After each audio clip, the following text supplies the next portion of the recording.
there anything else? And like a lot of the stuff is like I need to do like a Tomb King Army Part 5 sort of thing, which would be quite good. Maybe I should paint up Ushabtea and kind of show that off. But yeah, painting videos. Because my YouTube videos aren't particularly high production, so they don't look great. They tend to just be me chatting about what I'm doing.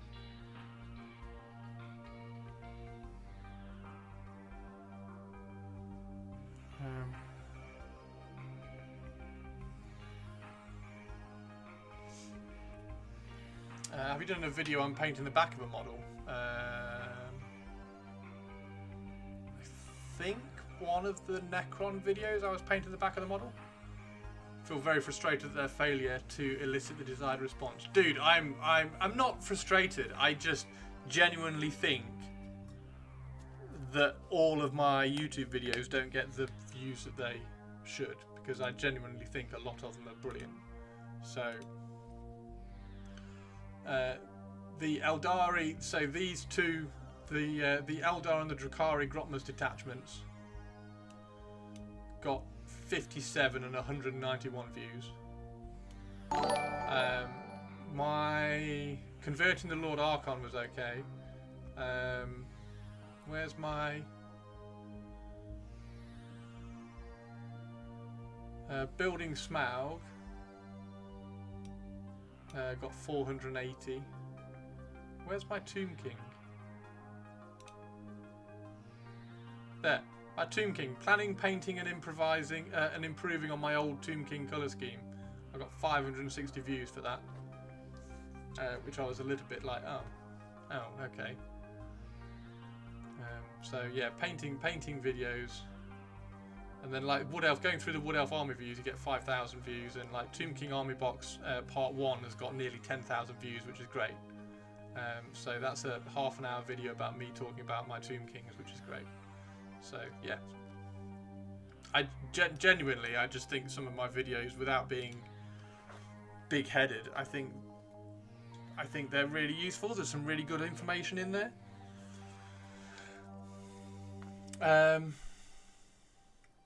Maybe not hit the algorithm quite right yet. It's never suggested to us. I mean, the other thing is that I haven't done a video for like 2 weeks, 3 weeks, 2 weeks. I haven't done a video for 2 weeks, so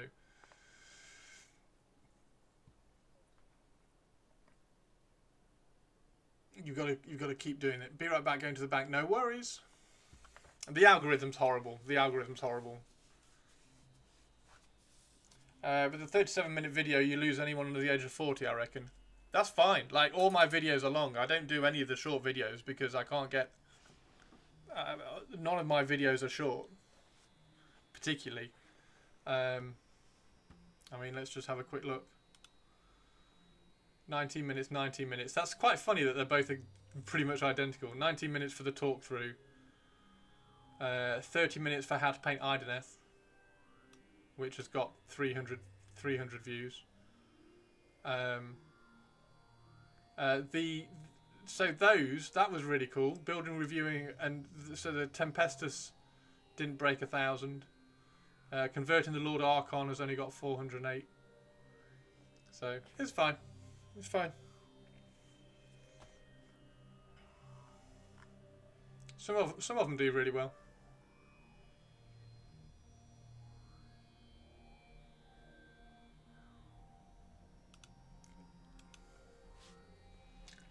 Feel like 15 to 20 minutes is a sweet plot lately. But yeah, my videos are just as long as they are when I finish them. So they're just as long. Like if I'm the one I'm doing at the moment, I'm wondering about whether I should split it into 2 videos or whether just to kind of do a abbreviated end bit. But yeah. Anyway, it doesn't matter. It doesn't matter. It's not like I'm gonna. I know YouTube is a very unique little weird, and also my channel is about 10 years old, so it's not like it's had consistency, because it's had, like, it started off being a photography channel, and I got X number of views for the photography stuff I did, again just me talking, and then it became then it was very, very random, and I did like a little VOD thing, which one of the people that I was listening to on a podcast said, just do a VOD one day every day for a month and just see how you do. And I think I got into the second week. I was like, this is really difficult, and I don't think I got past my second week on the daily VODs. So that sort of stopped. And then obviously I started painting, and there's a few painting videos on there, and then it started, because Games Workshop started sending me stuff, I started doing kit reviews on it. So it's been all over the place. It's not really had any consistency. So YouTube, with its amazing algorithm, doesn't really know, or it's taken a while for it to work out what to push to people, which is fine. Like, it's not like I'm hoping to get 1 million followers and 1 million views every time I post a video, but a few more would be nice.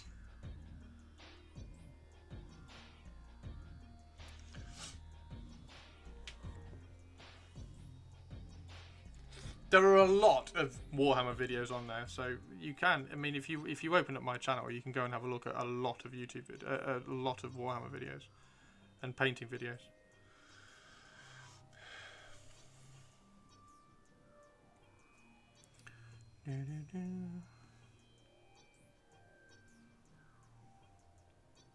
So, and it's not like I'm going to do anything different. I'm not going to like restart it or make a new channel. I've made a new channel for my Pantheon stuff, so I don't have to post my Pantheon videos on that channel, because that was diluting. Because if you post a video about Pantheon, none of my Warhammer subscribers will watch it. Therefore, YouTube doesn't suggest it to anybody, doesn't recommend it to anybody. So I've broken those off, so there's no Pantheon videos on there now. You found it, there you go. Thank you very much, Goliath. Yeah, go have a look.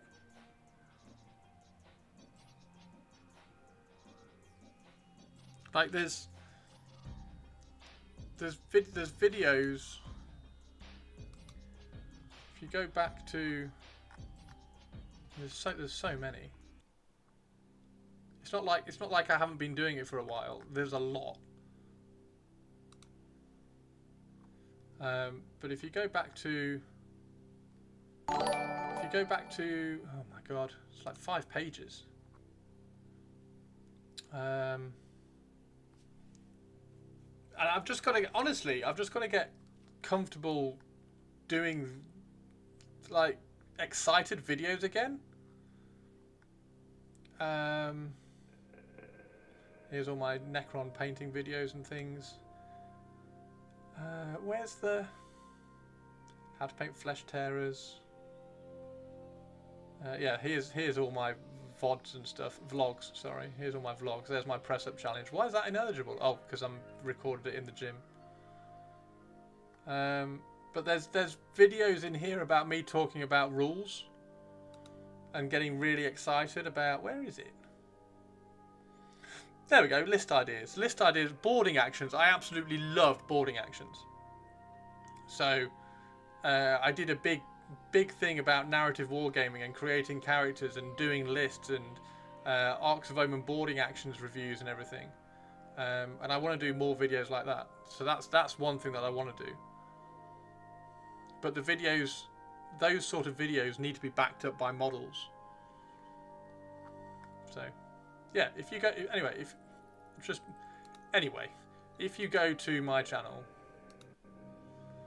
and you go to videos, there's lots.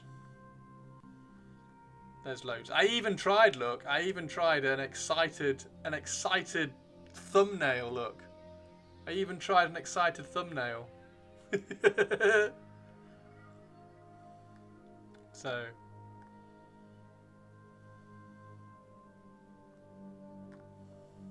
talking head videos over 15 minutes need something else going on. Yeah, totally. Completely understand that. Totally understand that. Painting Death Leaper, that was fun. What's that? That's 50 minutes. 50-minute video on painting Death Leaper. Customizing the chaplain. Kit bashing the new intercessors. This video is where my WYSIWYG idea came from.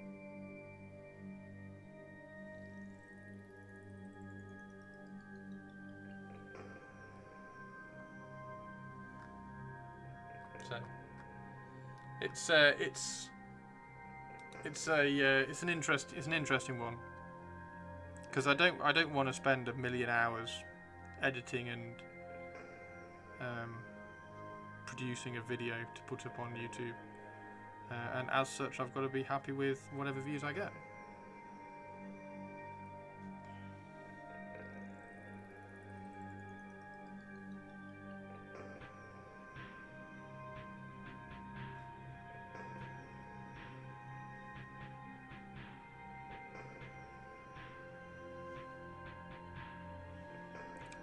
Same with my podcast that I did. The podcast that I did, it didn't have any production in it. I just threw it through a noise filter and uploaded it to Apple and my website and stuff.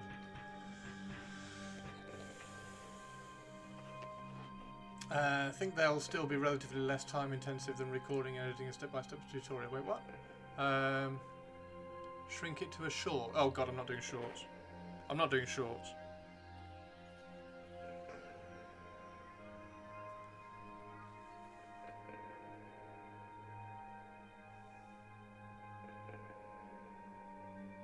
I've done a few shorts, but shorts are... yeah, anyway.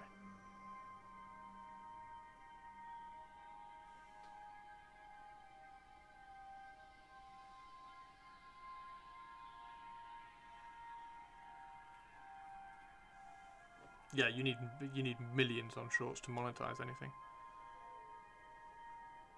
And my shorts are never interesting. My shorts are never interesting because I can't do the YouTube short stuff that everybody does.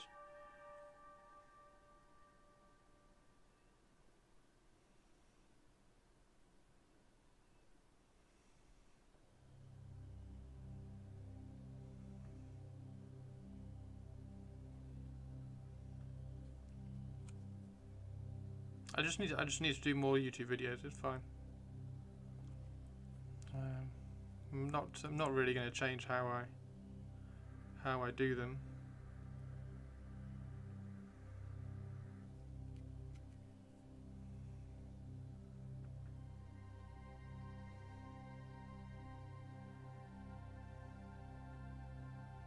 The whole point was to do YouTube videos how I liked them, and then get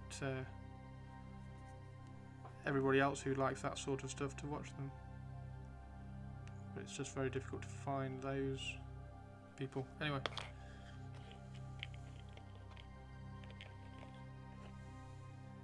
Yeah, the whole TikTok, I can't do that whole TikTok thing. So I'm not doing... I mean, the shorts I've done, if you have a look at the shorts I've done, there's barely anything. Shorts. I did a walk around on Morven Val. I did peeling the Escher jet bikes. I did a walk around on Isabella von Karstein. A walk around on Lilith. A walk around on the Tyrant Prime. A walk around on Trevor. A walk around on the Demon Prince. And unboxing Leviathan. And that was mainly because everybody else did unboxing the Leviathan. So yeah. the Demon Prince got 4.5, nearly 5,000 views, and Trevor got 3,500 views. It's like, it's not.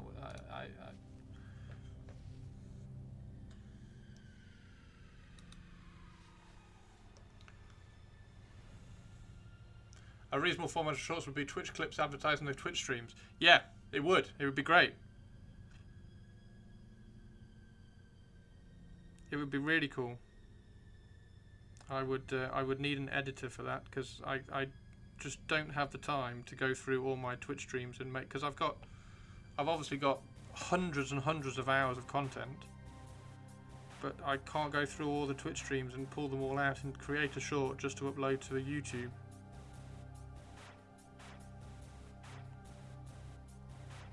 I need to spend my time doing better things. Like printing people's 3D print orders and packaging them and walking into the post office and trying to record videos, YouTube videos, and setting up streaming and painting releases for release day and doing commissions and setting up stream and things like that. So if there's too much post-production, which is the thing I always had with podcasts, if there's too much post-production, I won't record the podcast. It just won't happen. So that was the same thing with YouTube videos. If there's too much post-production on YouTube videos, I just won't make YouTube videos. Which is why they're just hit record,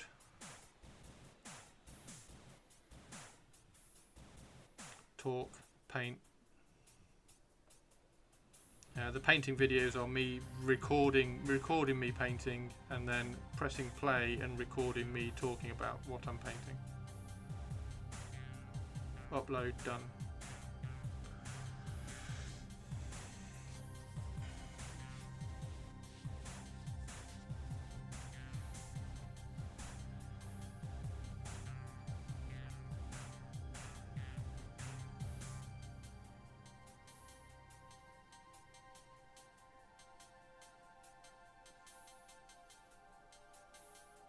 It's a lot of what sounds like me playing a tiny violin. It's not. It's fine. I'm fine with it. But I am well aware that I need to be more consistent with my YouTube. So maybe 2025 I can be a bit more brave and be more consistent with my YouTube vids.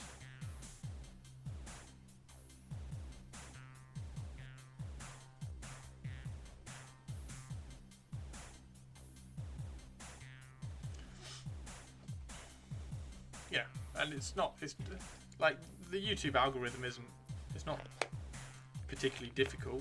Be consistent, post every week, post every day, stream every day.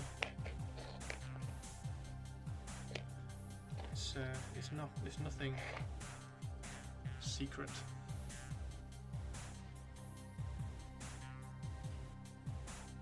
Surely you can do 60 seconds on how to use a pigment. Surely I can. The thing is, that pigment video, there are about 8 different ways of using, screwed my. There are about 8 different ways of using pigments, which I want to include in the video.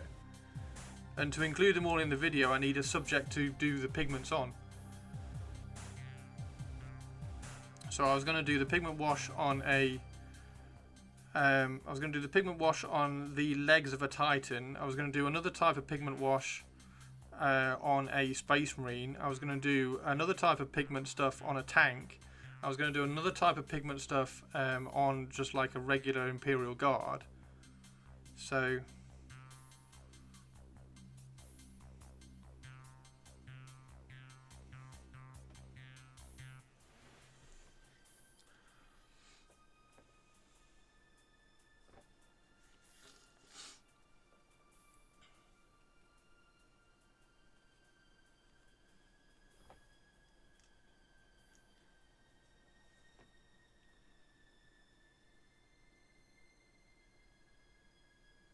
I mean, if somebody comes in and asks me some advice, what we were talking about earlier, the pigments earlier, like how long did that conversation go on with the pigments earlier? It was like, okay, make sure you do this, don't do this, like this is a really good idea.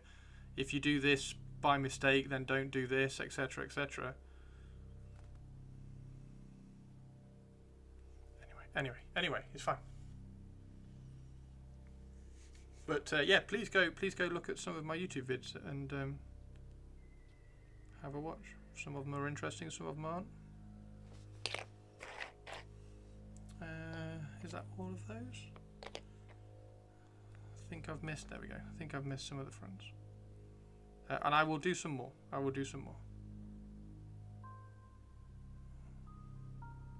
But I'm not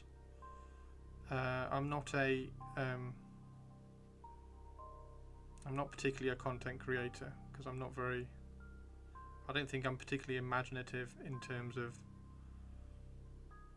Like, I'd really like to do a video about painting and mental health and stress, but I don't think I could articulate it enough.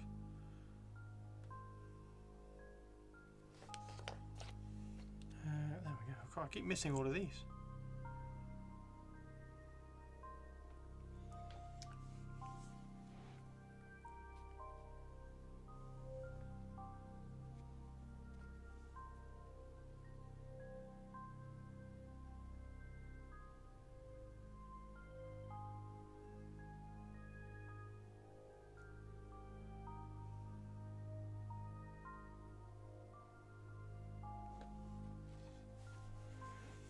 Gonna go check on the potatoes.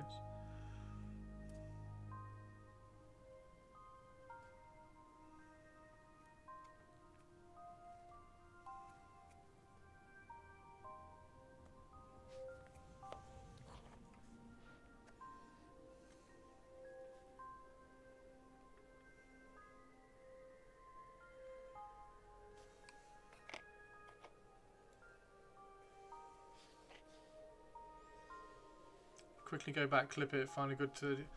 So I'm just I'd say I can't clip that because it's just me sat there painting an Ushabtea, talking about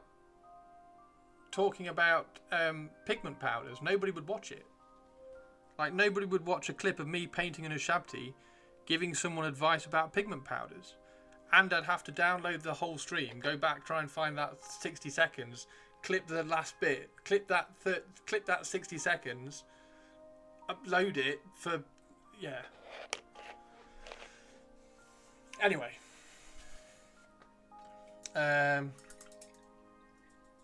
You love his content. I'm glad you like his content, Sinister. Right.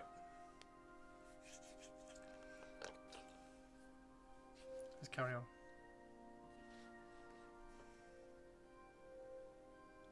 I mean, I've done it a couple of times. Like a couple of my videos on YouTube are clipped and edited from the stream, like painting Isabel's face.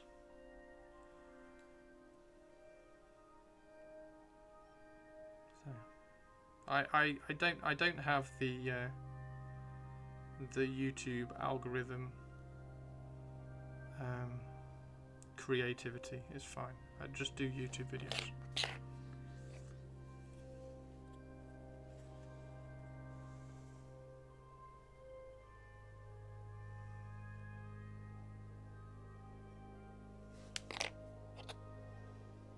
I think I've done them all now.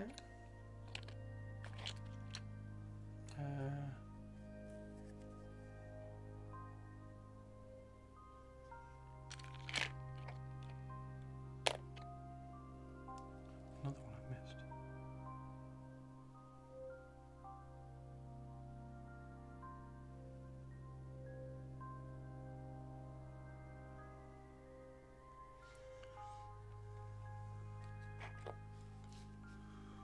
Mark a timestamp. I mean, I could just hit record. I've done that when we were doing, we've done some recording stuff.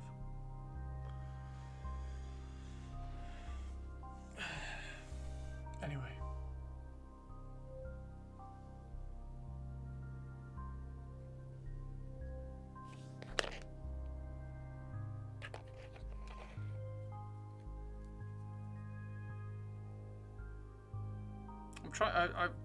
I don't want you to think I'm being dismissive, but I'm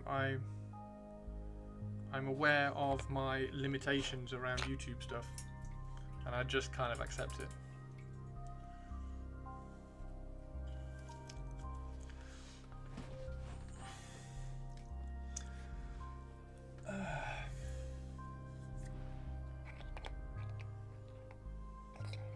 Right. And I think I'm good at streaming as well. Like, honestly, I think I'm good at streaming. I think I'm ridiculously stupid, silly, entertaining, and I paint well. So, it's a similar thing with streaming. Oh my god, these look so cool.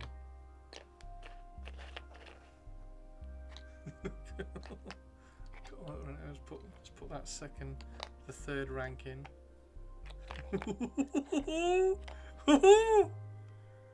I mean, you all know what I'm like on streaming. I just get excited about stuff. Look how cool that looks. 12 Ushabtea.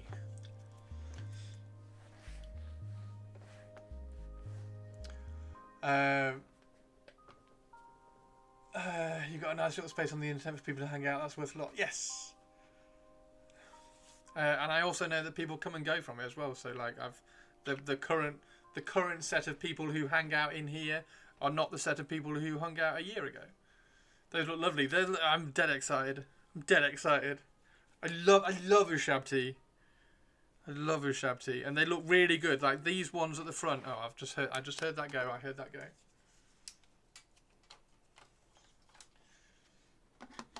These ones at the front with the almost finished copper. These ones at the front with the almost finished copper look fantastic. So when the whole unit looks like this, it's going to look brilliant. You were here a year ago. You were, Sinister. Thank you very much. We all are, secretly. Speaking of tea. Oh, yes, speaking of tea. Speaking of tea, I should probably go make a cup of tea because I'm out of tea. Oh, I really want to show you that model and I can't. I can't hydrate. I can't hydrate, Mannerings. I'm out of tea.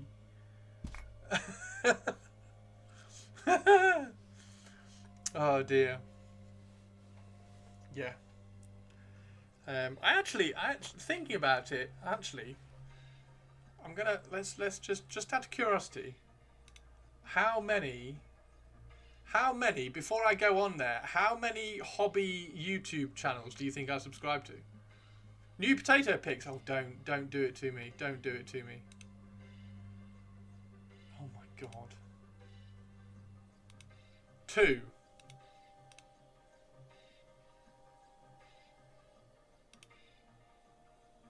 Wow. Wow. Yeah, I've kind of given myself away, haven't I? 2.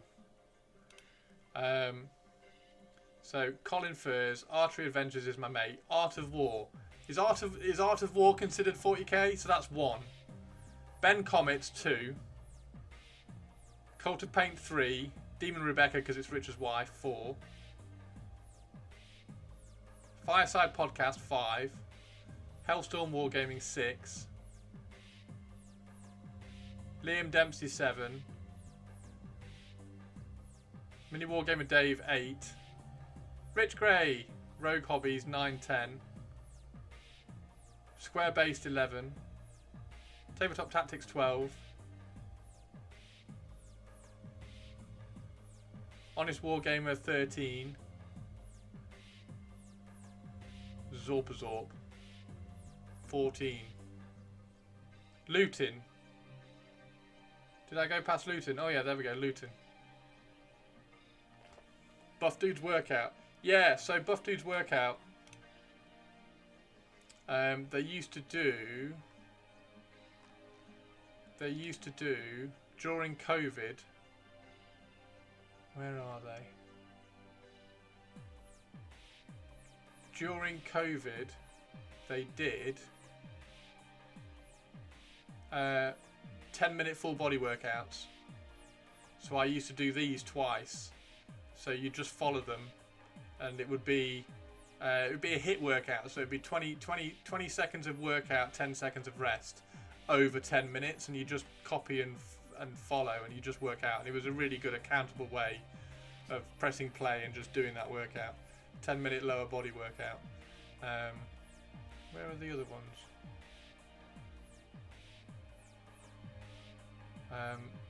But they would record it. Can't find the ones that they.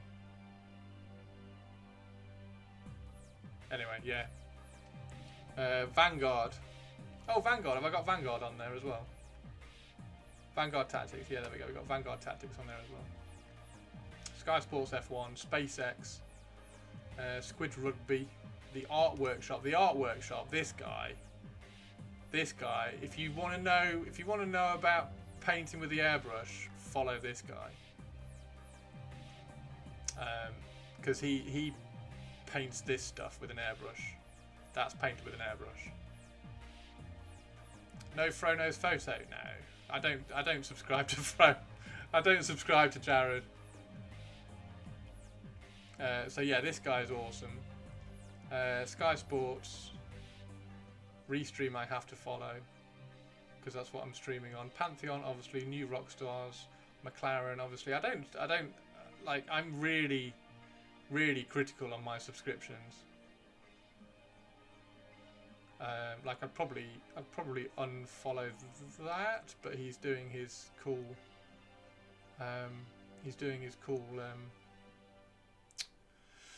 Oh, what's it called? Secret Garage. He's doing his Secret Garage, which is really cool, so he can hide his DeLorean.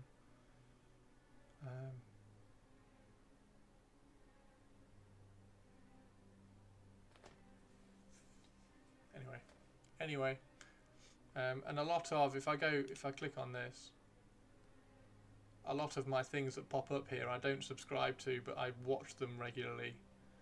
Like the race, I don't subscribe to the race, but I tend to watch most video when it pops up. But I don't want them on my. Yeah. Anyway.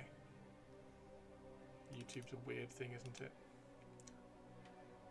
Keep up on Miniac. I don't think I've watched more than a couple of Miniac videos. What's EOB?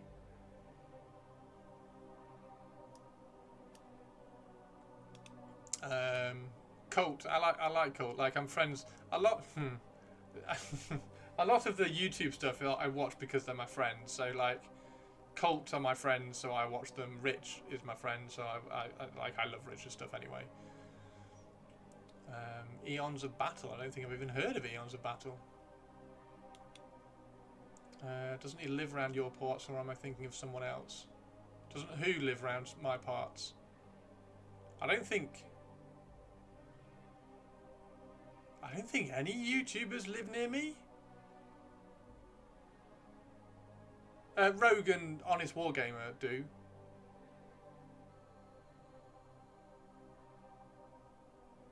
I think that's it, really. I don't think anybody lives near me. Luton, I don't think lives too far away. I don't think I watch much YouTube at all. You don't follow Peachy? No, I don't follow Peachy. I love Peachy. Peachy's awesome. Oh, Furs. I don't know, actually. I don't know. I know Eddie Hall lives down like, well, I would say it's not really close. It's still like an hour away from me. And see who is closest to Derby. I mean, that's going to be the Honest Wargamer because he's in Nottingham, or Lou because they're in Nottingham, or Peachy because he's in. Like Peachy's technically closer. I suppose Peachy's closest.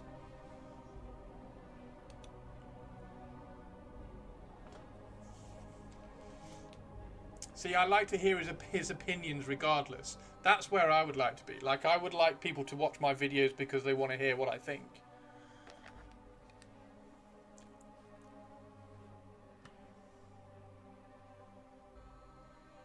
Welcome back, Warp. Oops, sorry. Anyway, shall we paint? Oh no, we're going to go and make a cup of tea, weren't we? We were going to go and make a cup of tea. Although it's now nearly 6 o'clock and I'm now really hungry. Right, so... we need to do... Shall we do the red? We should probably... If we could do the red on all of them... Oh no, I know what we could do. Let's do the second part of the patina. Let's do the second part of the patina. What was the airbrush guy's link? Where is he?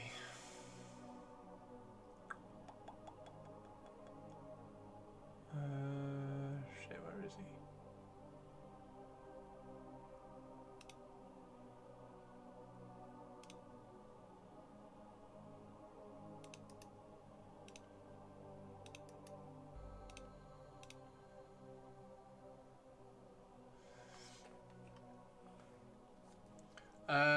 You're off. Bye, Tobes. Positive in the sense that he's not always spitting on Games Workshop like some YouTubers do. I always find something nice to say. We watch a lot more Twitch now, but still a fair bit of YouTube. Nice one, Mannerings. Yeah, I mean, I don't know. I think if more people watch my YouTube, then more people would be cross about how excited I am about products when they come out. That's probably where it would. That's probably where it would. That's probably where it would end up. I can't believe you're so excited about Games Workshop stuff. They're knobheads. They're ruining the gaming industry. Yeah, but look at these models. They're really cool. I can't wait to paint these models. They're really cool. Oh dear. So yeah, I mean, yeah. I'm gonna shut up. I'm gonna shut up. I don't know what I'm talking about now. Right. So second part of patina stuff.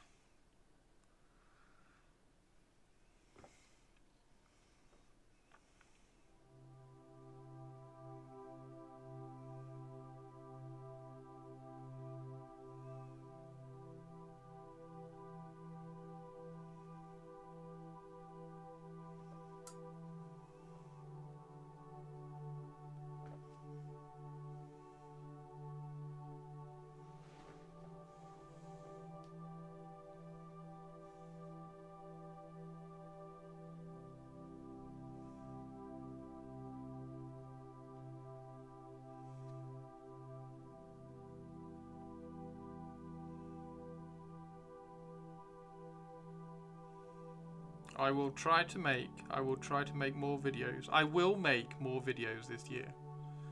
I will make more videos this year. I understand and realise I did not make as many videos last year as I should have done.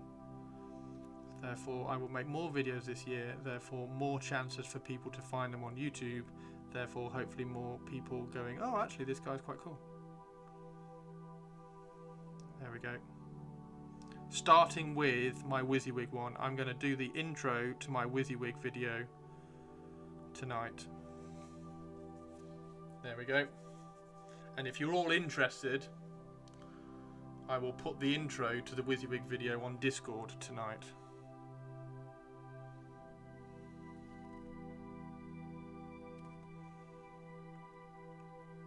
And actually, when you were talking about the talking head videos, the part one of my Tomb King video is 30 minutes of pretty much talking head, and that went really well. So hopefully there are. I'm gonna shut up. It's fine.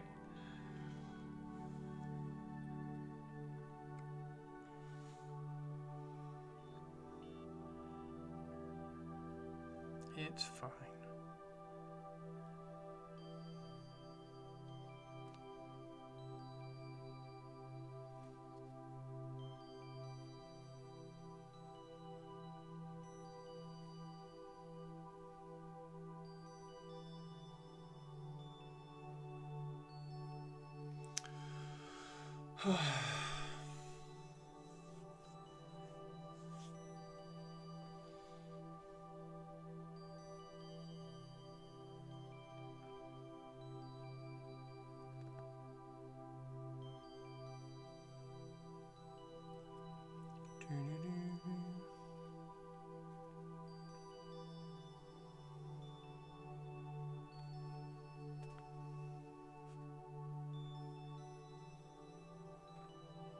go. Second step of patina done.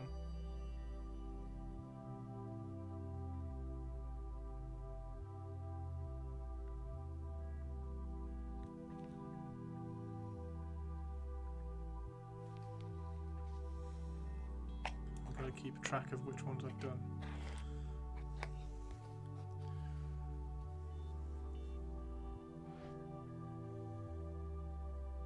I do. All of them are premieres. All the videos that I post are all premieres because it gives people notice, so it shows up on their YouTubers. This video is coming, so they all go up as premieres.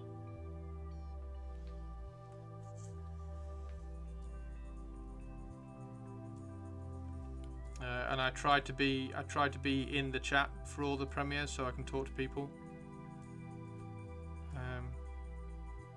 when they air.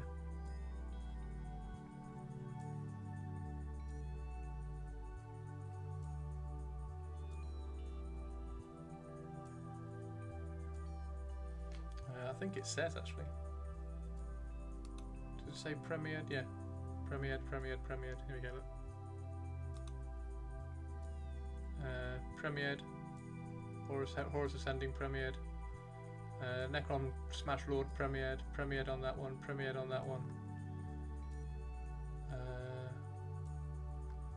premiered the Making Urban Rubble.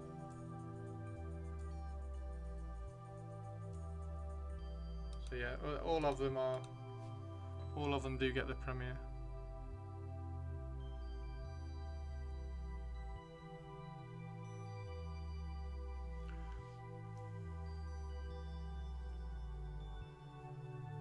Yeah, I just need to post more. Yeah, I need to post more regularly. Yeah, 100%.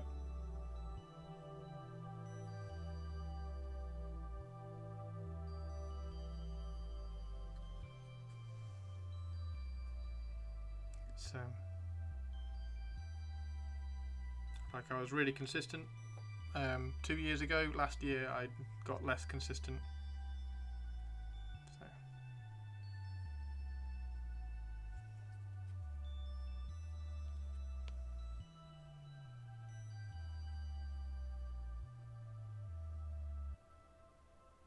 It's all good.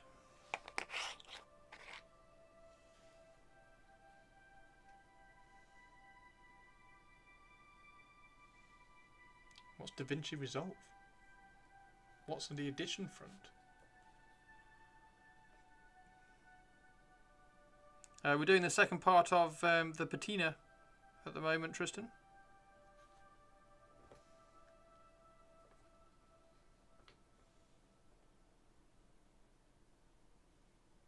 Oh, wow.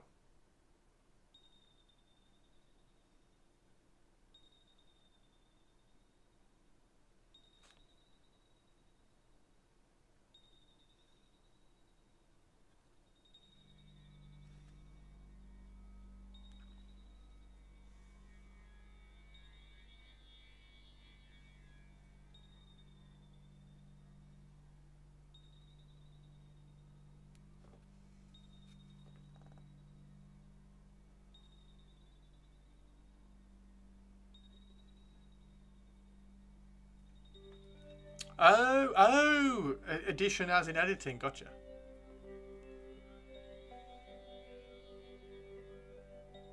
I thought you were over Lincoln side. No, I'm south of Lincoln. South of Lincoln.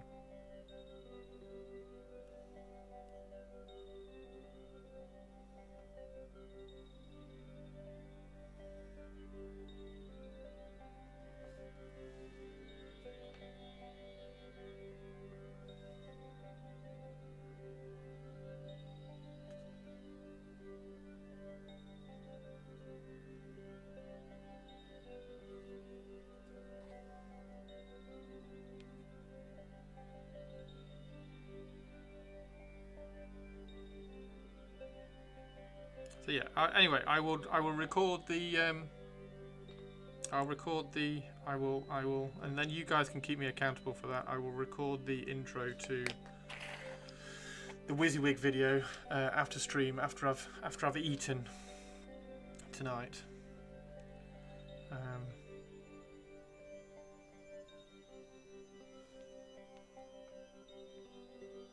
Oh, nice, Sinister.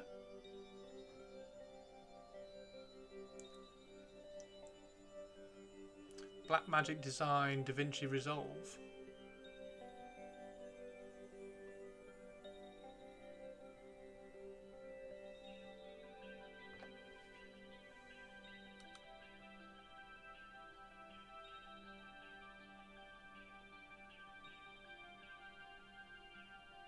Oh, wow.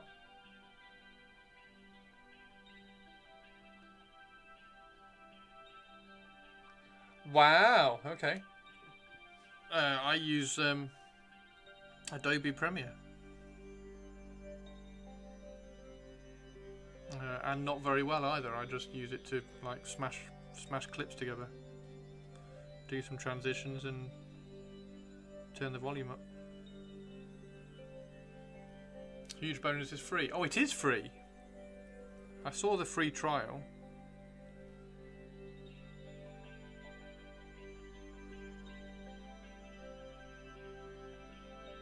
Oh. So maybe I should use that over Premiere Plus.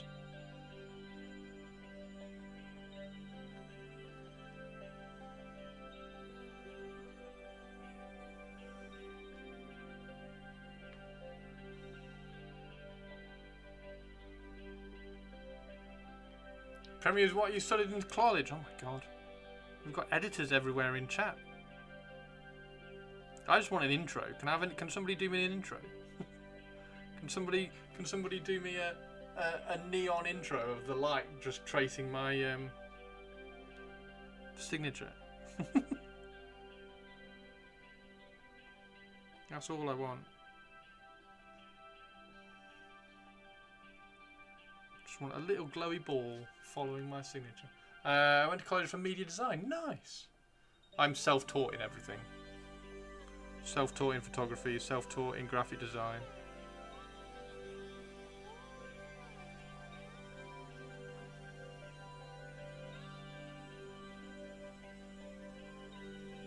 Self-taught in painting, self-taught in streaming. I'm just very much like, oh yeah, let's try it.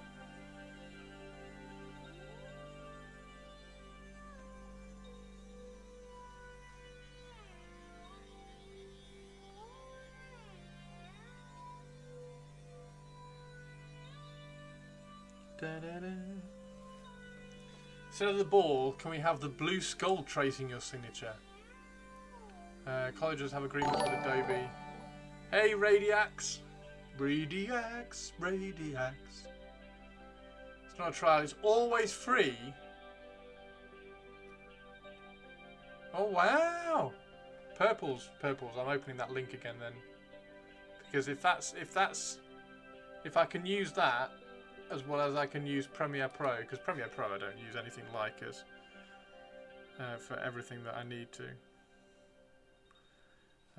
I'm pretty good with Photoshop, but Premiere Pro I just use the minimum.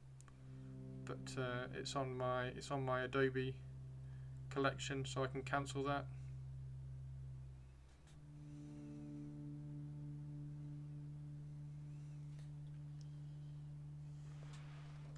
Not a fan of Adobe's business practices. Yeah, it makes it awkward. I've got Lightroom and Photoshop, and then I've added on Premiere Pro for all my YouTube editing. Not great for small businesses. Yeah, tell me about it. Right, let me just see if I can cancel. Can I cancel Premiere Pro on here? Apps. Premiere Pro. View product details. Can I cancel the subscription?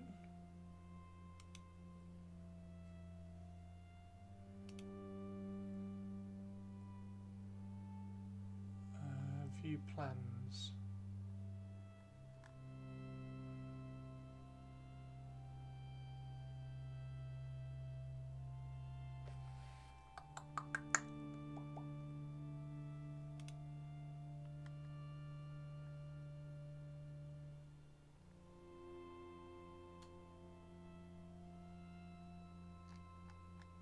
Where's my... Oh, sign in.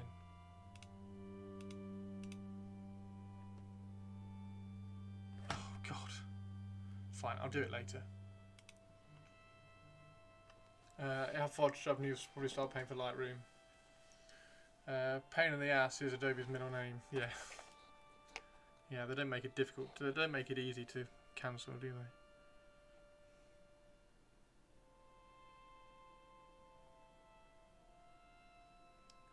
Because Premiere Pro is expensive.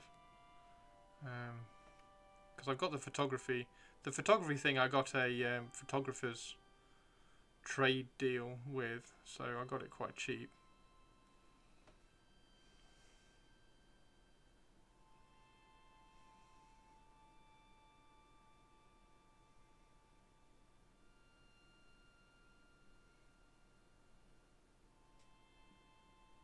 But Premiere Pro is like 20 quid a month or something silly. So I will swap to... I respect Purpley's opinion, so I will swap to DaVinci.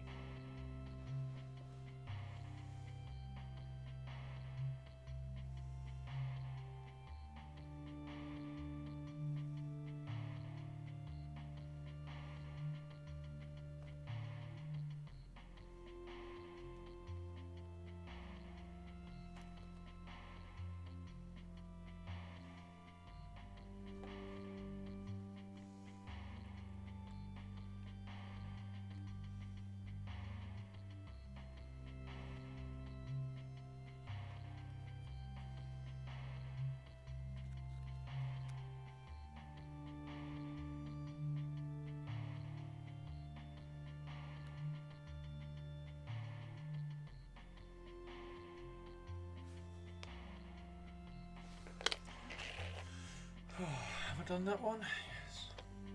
Have I? No.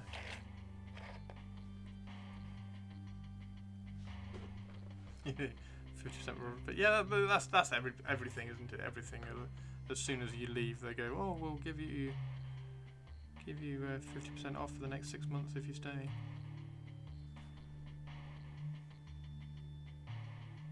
That was the thing they used to do at David Lloyd. People would be like, "Oh, I'm getting fed up with the price. I'm going to go. Oh, you can stay with. Knock some prices off." I'm mumbling now. I'm sorry.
Thanks, Purples.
What's the Da Vinci stuff like to use? Is it good?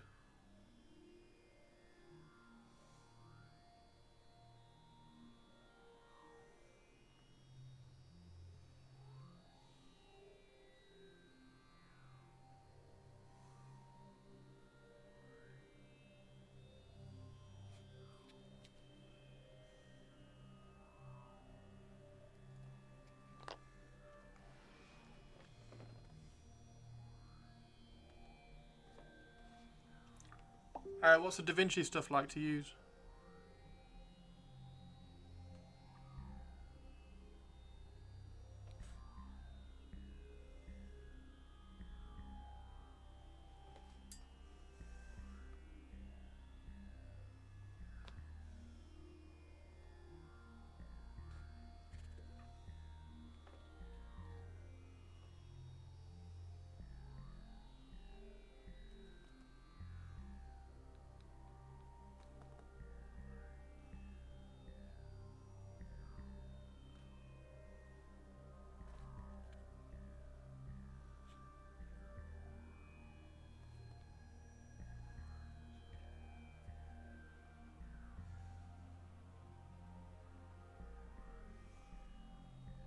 You're going to use it for potato videos?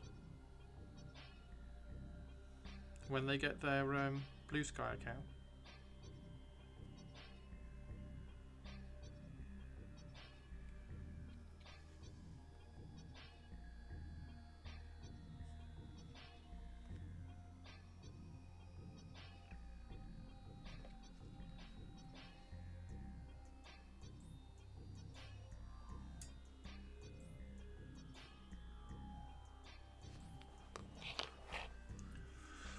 Oh.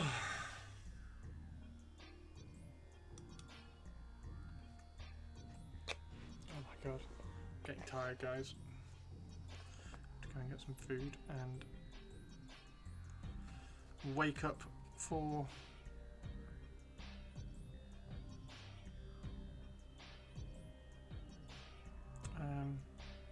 the WYSIWYG intro video. Don't know what to have for dinner. Gonna have to have chicken something.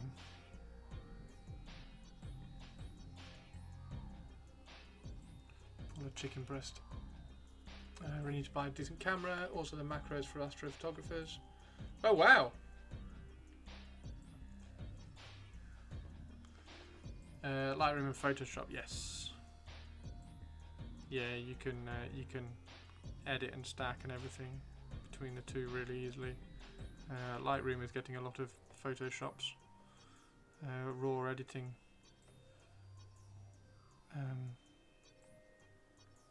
capabilities as well.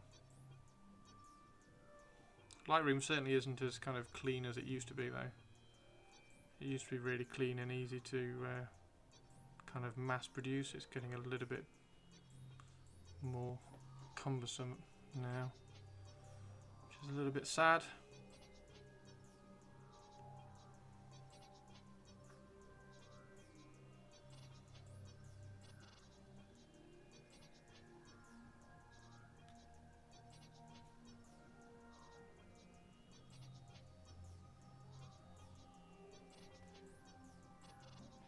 That's how this channel started, by the way. I used to edit my photo shoots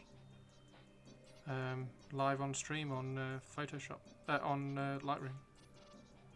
After I'd done a photo shoot, I'd come back and edit them on stream.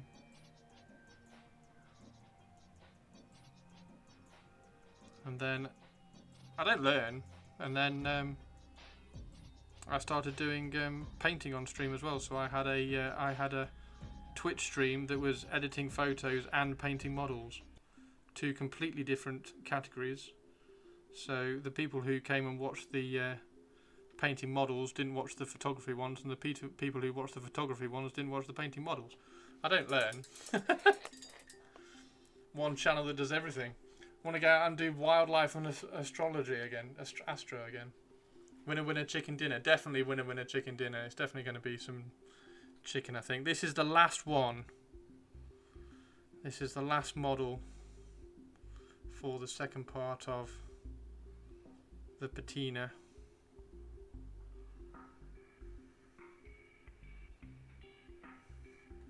So you add this second patina because the first one kind of dulls everything, and then this one you can use to kind of push contrast where you need it.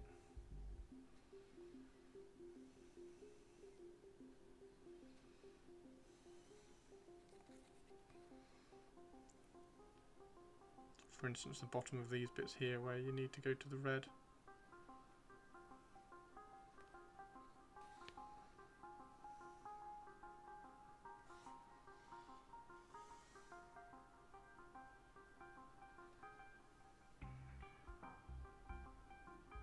Oh, I haven't painted the... damn it.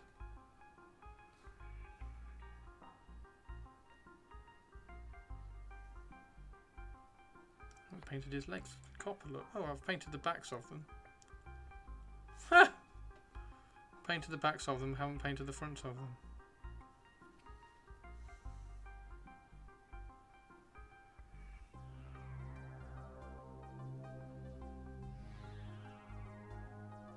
We've done a week of pretty much just Ushabtea. How cool's that? Tim King Tristan's very happy. Hardwire, thank you for the follow. Welcome to the crypt. There we go. Whew.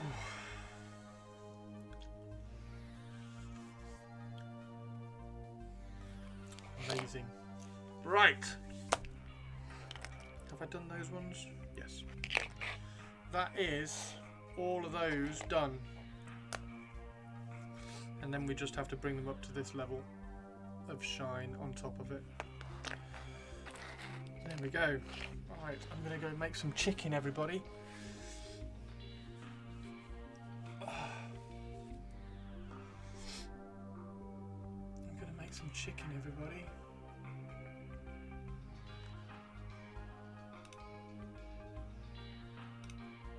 Before we go... Yes!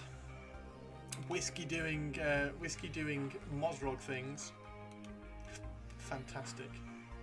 Fantastic.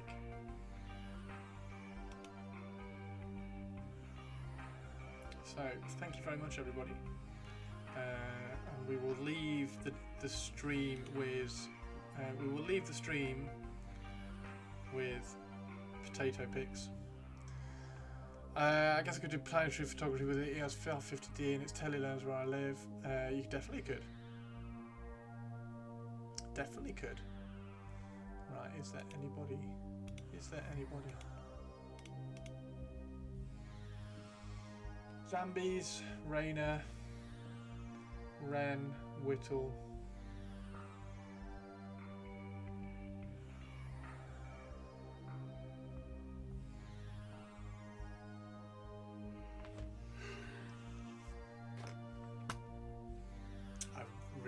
Raid anybody tonight, but we're going to raid Whittle because we haven't raided Whittle for a while. No, we're not. We're going to raid Zambies. We're going to raid Zambies. Take care, everybody. I will see you all tomorrow. Friday stream tomorrow. I'm going to go make some dinner. I'm going to go make some food, and then I'm going to re-record the intro for the WYSIWYG and the Tactical Intercessor Squad. I'm going to re-record that. And I'm going to get videos. That can be my Overlord challenge for the year. Just record more videos. Just get them recorded. Get them done. Right. Take care, everybody. See you tomorrow. And I'll see you all in Discord. Thanks, everybody, for hanging out. Thanks for being awesome. Thanks for being kind.